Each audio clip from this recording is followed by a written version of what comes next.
নবীজি বলেছেন এই রাতে অর্থাৎ শবে বারাতে আল্লাহ তাআলা তার সমস্ত বান্দাকে সাধারণভাবে সবাইকে ক্ষমা করে দেন। এক, এই রাতে সকলে বেশি বেশি ইস্তিগফার পাঠ করবেন। সকলেই আমার সাথে পড়েন আস্তাগফিরুল্লাহ। আল্লাহ বলছে তোর অতীতের সমস্ত গুনাহ, তোর চোখের পানি নাকের ডগায় আসার আগে আমি আল্লাহ মাফ করে দেব। অতএব আমরা এই রাতে বেশি বেশি ইস্তিগফার সকলে পাঠ করব তো ইনশাআল্লাহ।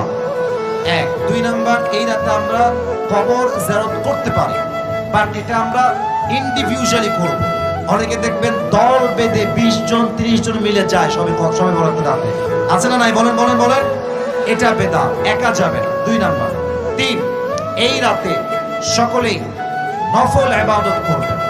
4 নাম্বার, শবে বরাতের পরের দিন রোজা রাখবেন, নফল রোজা। পারবেন তো ইনশাআল্লাহ?